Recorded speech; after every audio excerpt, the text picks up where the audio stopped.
We kick off with a major crisis unfolding in Libya's eastern coastal city of Derna, where devastating flooding has taken a staggering death toll of over 11,000.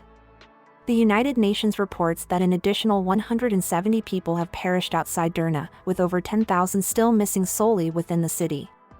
Experts attribute the severity of Storm Daniel's impact to aging infrastructure, poor early warning systems, and the looming climate crisis. The storm has displaced over 40,000 people across northeastern Libya. Derna, once a city of 100,000, is now a ground zero, with 30,000 of its residents displaced and the city bisected by floodwaters. The situation is further complicated by the shifting of landmines and explosive ordnance of war due to the floods, posing significant threats. Almost 300,000 children, exposed to the flooding, face a heightened risk of cholera, malnutrition, and violence. This disaster has destroyed nearly 900 buildings in Derna, as per the Libyan state media. Amid the grim circumstances, rescue efforts are ceaselessly ongoing, with the coastal city's waterfront being the main area for delivering and transporting bodies for burial. International rescue missions echo an urgent need for more equipment and aid to expedite the recovery of decomposed bodies from the Mediterranean. The African Union has activated a crisis management mechanism in response, promising to deploy a team of experts to assist Libya in what can only be described as one of the most disastrous floods in recent history. Good day, everyone! I'm your host Emily, and you're tuned into Hot Topic. And accompanying Emily today, this is David. We're here to share the most crucial news stories, same time, every day. Make sure to subscribe and click that notification bell. You won't want to miss a thing. Now, let's dive right into the hot topics.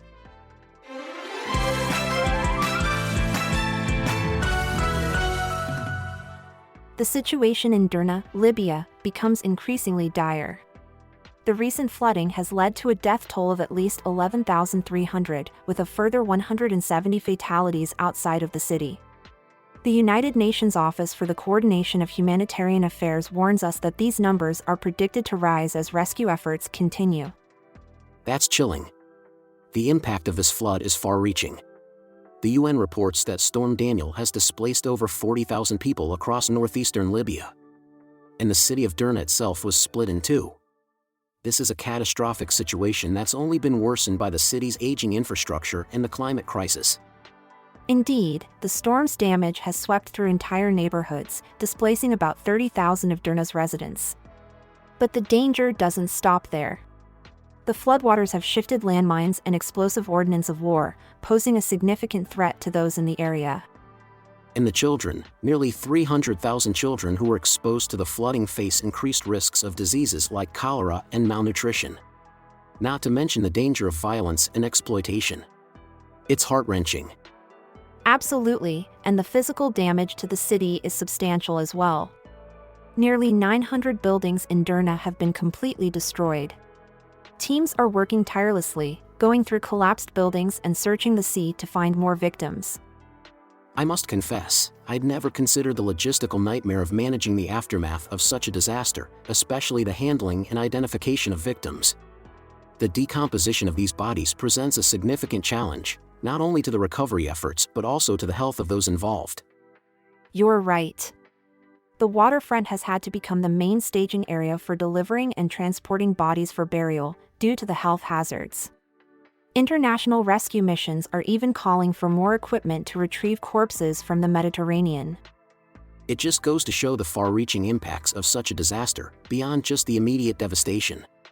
The world needs to take notice and offer support to Libya in this time of crisis. The severity of the situation in Derna is leaving many overwhelmed. From volunteers to international rescue missions, the plea for more assistance and efficient intervention is echoing loud and clear. It's a grim picture indeed. The volunteers in Derna are facing unimaginable challenges. Just to give you an idea, they are dealing with bodies that are no longer identifiable due to decomposition. Along the damaged promenade, volunteers in hazmat suits are scanning the sea for more bodies, a gruesome task made harder by the lack of equipment. Ibrahim Hassan, head of the ambulance services in Kafra, explained the gravity of the situation. They see wrecked vehicles stuck out in the sea, possibly with people trapped inside, but lack the resources to reach them. And it's not just in Derna. Representatives from other missions in Egypt and the UAE are finding bodies in bays and coves in the Mediterranean, areas only accessible by boat. The Algerian mission, for instance, reported spotting around 50 bodies from a cliff, 7 nautical miles from the Derna port. Their representative pointed out that these bodies could be retrieved if the right equipment, specifically boats, were available. They estimate that, under favorable conditions, they could recover 100 bodies each day. Amidst this disaster, there's yet another threat lurking, a potential health crisis. Teams have warned that bodies trapped under piles of mud in still occupied residential areas could trigger an epidemic if areas are not evacuated soon. In response to this critical situation, the African Union has made a promising move. They announced the activation of an incident management mechanism to support national response efforts in Libya. The chairperson of the African Union Commission, Moussa Faki Mahamat, will also deploy a team of experts to provide further support. As we wrap up today's main news, it's important to remember that the situation is still evolving, and our thoughts are with those affected by this unprecedented disaster. The world must come together to support Libya in these trying times. I can't underscore enough the urgency and significance of international aid and the ongoing rescue efforts. Thanks for joining us today on Hot Topic, where we delve into the most pressing issues affecting our world. Your support means the world to us. Be sure to subscribe and activate notifications so you don't miss a moment of our daily news analysis. Share these discussions with your friends, family, and on your social media networks. Your engagement helps us reach more people and foster more informed conversations. And hey, don't forget we're here every day, rain or shine. To all you early birds and night owls, we've got you covered. And just between us, there are some big things coming up on the horizon. You won't want to miss it, believe me. We're grateful for your time and interest today. We can't wait to have you back with us for the next episode of Hot Topic. Yes, thank you again for your constant support. We appreciate each and every one of you. Remember, we're only as good as our audience, and you folks are the best. Emily and David, stay in the loop, keep your eyes on the news, our channel's content will amuse.